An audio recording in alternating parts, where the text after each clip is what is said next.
Hello all of you. Today I would like to discuss about the dark reaction in photosynthesis. So in previous class I told you that dark reaction is considered as payoff phase of photosynthesis as fixation of CO2 and production of carbohydrate takes place in this phase or reaction. And this reaction takes place in stroma of chloroplast and it is independent of light, means it can occur either in presence or absence of light provided that asymmetry power, that is NADPH and ATP, are present. The entire process of dark reaction was proposed by Melvin Kelvin, and for that he was rewarded by Nobel Prize in 1961. This success has been due to the availability of uh, long-lived radioactive isotope of carbon, that is carbon 14. So carbon 14 was used to trace the pathway. So the experiment performed by Melvin Kelvin was he used green algae and exposed them to sunlight and carbon 14 leveled CO2 and took certain green algae cells and killed them in hot methanol.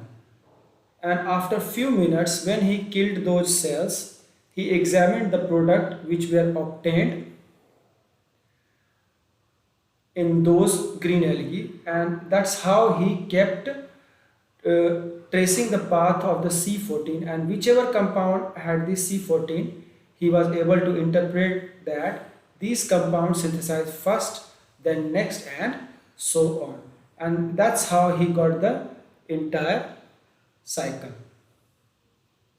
So here the first compound which has been formed is a 3 carbon compound called phosphoglycerate or phosphoglyceric acid. Later on they found out the compounds that accept later on they found that the compound that accept CO2 is actually a 5 carbon compound, and this compound was found to be ribulose 1,5 bisphosphate or RUBP. It is a keto sugar and it is a 5 carbon compound. Another very important thing which we must know is that when one CO2 is accepted by RUBP, then this process is known as carboxylation, and in this process an enzyme helps, and the name of that enzyme is ribulose 1,5 bisphosphate carboxylase oxygenase, and in short it is also known as Rubisco, right? And this means that Rubisco can act as both carboxylase and oxygenase, but the nature of enzyme is decided by the nature of the enzyme is decided by external factors like temperature, concentration of CO2, and concentration of oxygen. And so in certain condition it is going to act as carboxylase, and if those condition changes it is going to act as oxygenase, and that is why it is work as both carboxylase and oxygenase. Carboxylase means it is going to help in addition of carbon dioxide, and oxygenase means it is going to help in addition of oxygen. So this is most important enzyme which is required for this process. Since the first stable product is PGA, which is the 3 carbon compound, that's why this cycle is also known as C3 cycle. So Kelvin cycle is generally completed in 3 steps. So let's draw the steps of Kelvin cycle now. So the 3 steps of Kelvin cycle are carboxylation, reduction, and regeneration of RUBP. For convenience to understand the entire process, clearly we are going to start with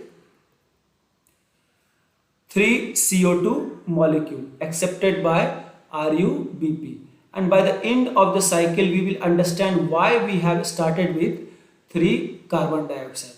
But in nature, when plants synthesize glucose, they start with one molecule of CO2. That means every time only one CO2 molecule is accepted by one molecule of RuBp.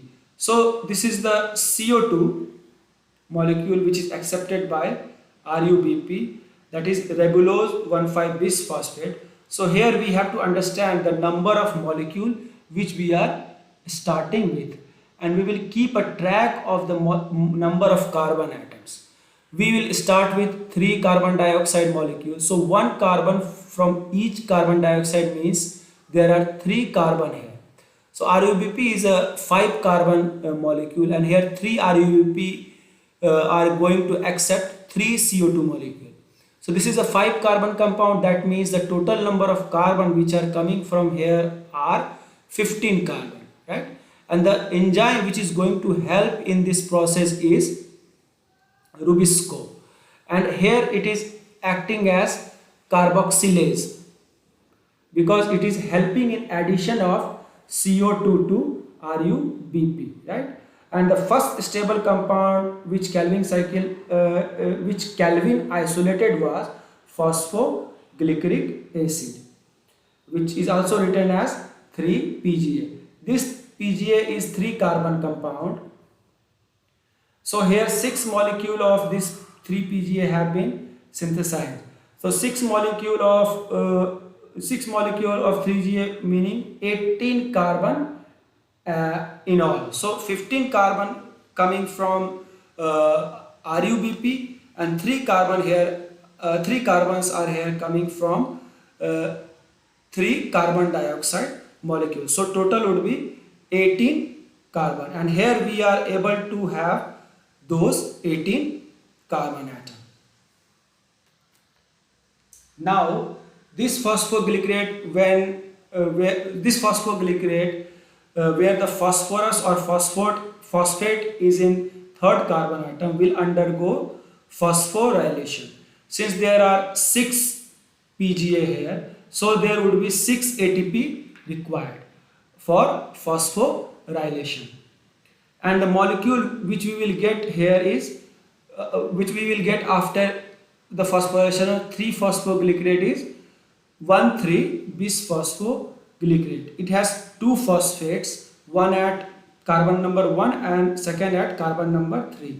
And phosphoglycerate is again a 3 carbon compound. So here we get 6 molecule of 1,3-bis phosphoglycerate means. So again there are 18 carbons which we are able to trace. So this diphosphoglyceric acid will now undergo reduction, and that means now we are coming to second step, that is reduction. And for reduction there has to be some agent which is going to reduce it. So the reducing power which has synthesized during light reaction will be NADPH, and it will reduce this acid into aldehyde, that is glyceraldehyde 3-phosphate in presence of in presence of 6 molecule of NADPH. So 6 phosphate from 1,3-bis phosphoglycerate have been lost, but 6 phosphates are still there, and the molecule which have been synthesized is glyceraldehyde 3-phosphate, right? So from acid we have now aldehyde. So it is still having 1 phosphorus. This glyceraldehyde 3-phosphate is also a 3 carbon compound. So 6 molecule of glyceraldehyde 3-phosphate is equal to 18 carbons. So we are still able to keep track on it. Now out of this 6 molecule of glyceraldehyde 3-phosphate, 5 molecules will help in the next process and 1 would get separated, and this means that 5 glyceraldehyde 3-phosphate molecule will come here and 1 will get separated. This 1 molecule of glyceraldehyde 3-phosphate is going to help in glucose biosynthesis. That means so far there are 3 carbons which have been separated out from this cycle. Glyceraldehyde 3-phosphate is a 3 carbon compound, so these 3 carbons are these 3 carbons come out of the cycle. So 5 molecule of glyceraldehyde 3-phosphates are getting separated for the next part. So there are 15 carbon here in this case. So here in 5 glyceraldehyde 3-phosphate there are 5 phosphates, right? So now in next step 2 inorganic phosphates are released. So now how many phosphates are left in? So there are 3 phosphates are left in. So we get here 3 molecules of ribulose 5-phosphate. So let us keep a track on carbon number here. The 3 molecules of 5 carbon compound, that means total carbon are 15. So here out of 5 phosphates, 2 got lost as inorganic phosphates, right? So 3 remains in 3 molecule of ribulose 5-phosphate. So here each molecule of ribulose 5-phosphate has only one phosphate, that is at position number 5 or carbon number 5. Now it undergoes phosphorylation, and after phosphorylation 3 molecule of ribose 5-phosphate will convert 3 molecule of ribose 5-phosphate in presence of 3 ATP. 3 molecules ribulose 1,5-bisphosphate will form. Again 3 RUBP have been recycled back, and this step is known as regeneration step. In plants, in natural condition, that is in plants, 6 Kelvin cycles are required for the synthesis of one glucose molecule. So here question comes, why we are starting with 3 carbon dioxide molecule, or we could have started with 6 carbon dioxide molecule. So the answer is, this is the only way to understand the process in detail and to avoid that separation of molecule. Imagine one glyceraldehyde 3-phosphate was synthesized. So we would have said that 1 fraction goes in one part and 5 fraction go in same pathway. So to avoid this fraction confusion, we start with 3 carbon dioxide. Suppose this whole cycle repeat one more time, then more glyceraldehyde 3-phosphate will come out, and since one glyceraldehyde 3-phosphate is giving 3 carbon, then second glyceraldehyde 3-phosphate will give 3 more carbons. That means 6 carbon will be separated from 2 cycle of this, and that will help in the formation of a glucose molecule which generally contain 6 carbon.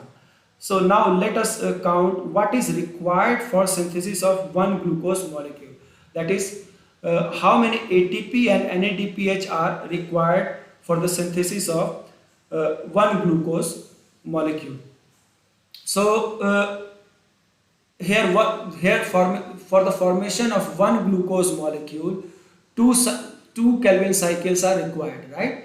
And in 1 Kelvin cycle, 6 plus 9 ATP, 6 plus 3 is equal to 9 ATP are required. So for 2 cycle, how many ATP will be required? So for the 2 cycle, 18 ATP will be required, and 2 cycle is also required for the synthesis of one molecule of glucose. So in other words, we can say that 18 ATPs are required for the formation of one glucose molecule. On the other hand, let's concentrate on the NADPH. So how many NADPH are required for the completion of 1 Kelvin cycle?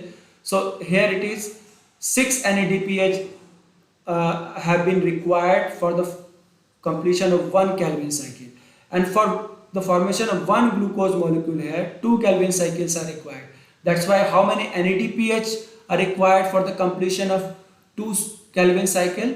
So 6 into 2, that is 12 NADPH are required for the completion of 2 Kelvin cycles, and in other words we can also say that 2 cycles are required for the formation of 1 glucose molecule. So 12 NADPH are required for the formation of 1 glucose molecule. So in summary, for 1 molecule of glucose synthesis, 18 ATP and 12 NADPH are required. So again, in plants, every time only one CO2 is accepted by one RUBP, and we have added this number to make this cycle easy to understand. But in natural conditions, 6 Kelvin cycles takes place for the synthesis of 1 glucose molecule, right? And there are 18 ATPs and 12 NADPH are required for the synthesis of 1 glucose molecule. So the three reactions are the three reactions for the Kelvin cycles are: first is carboxylation, that is addition of CO2 to RUBP. Then second reaction is reduction reaction, in which acid synthesized has been reduced to aldehyde here. And third is regeneration of RUBP. So here RUBP has been regenerated so that it can be participated in the reaction. So let's have one more quick recap. The reason behind the name of Kelvin cycle is that whole path has been traced by Melvin Kelvin by the use of radioactive carbon, that is C14 carbon, and it is also known as C3 cycle because the first stable carbon compound synthesized is 3 carbon compound, that is phosphoglyceric acid, and it is also known as dark reaction because it is not dependent on light.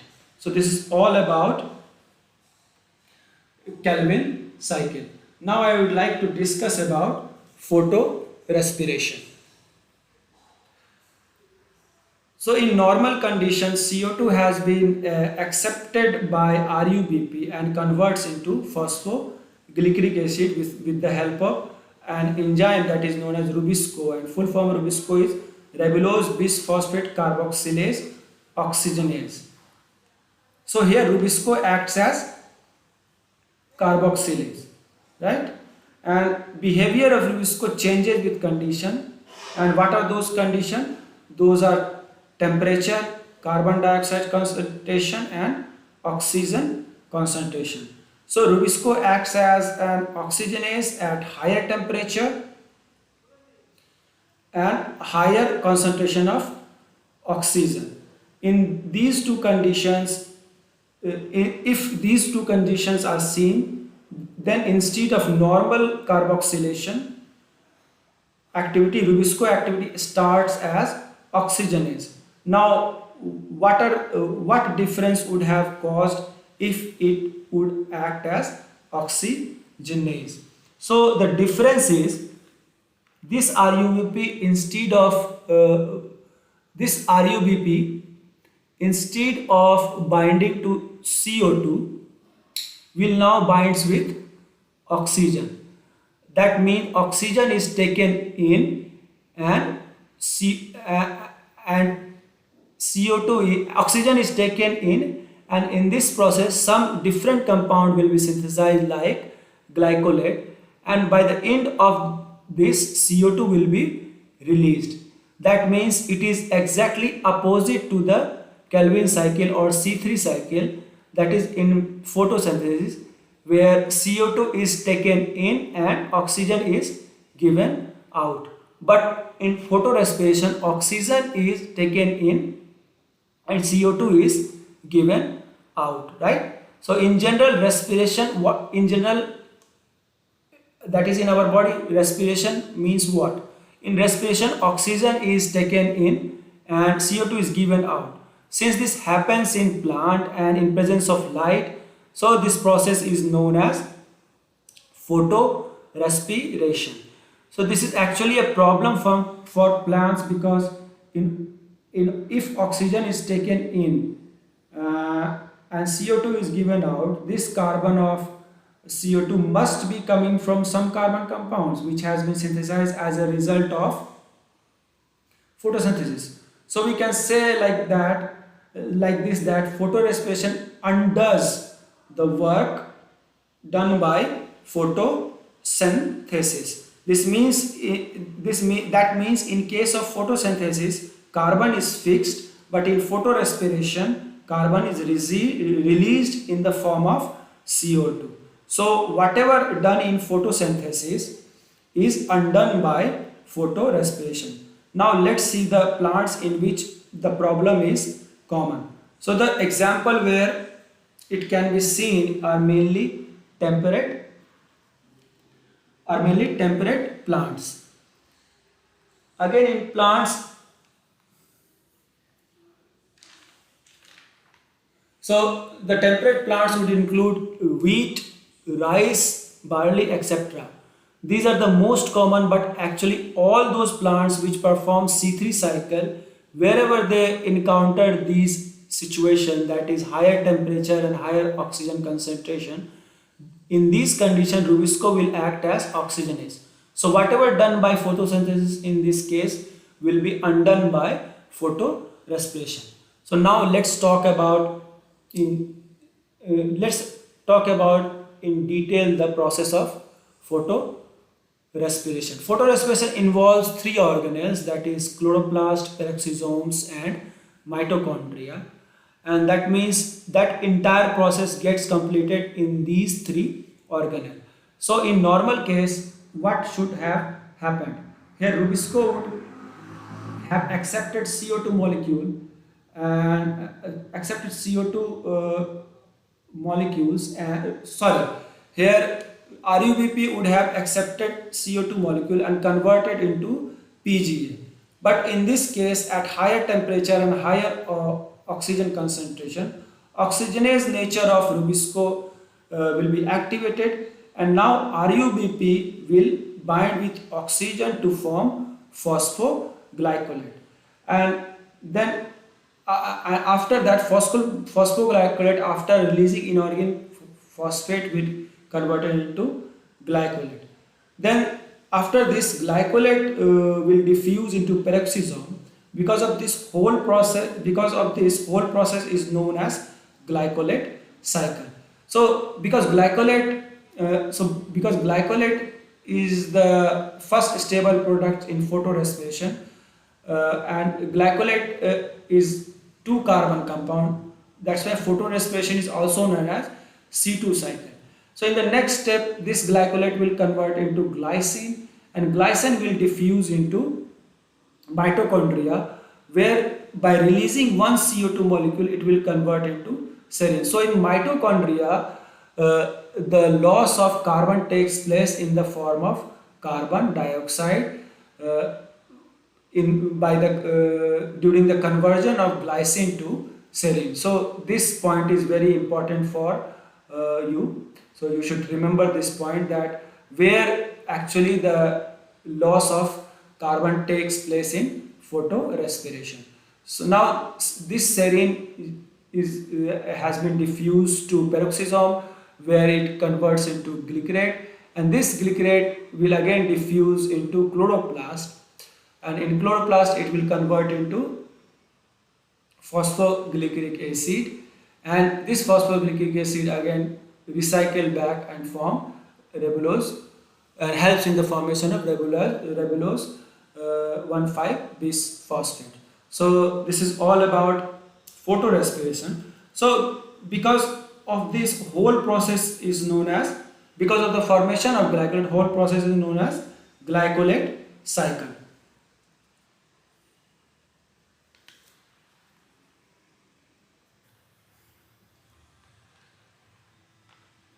So one thing I want to discuss here, that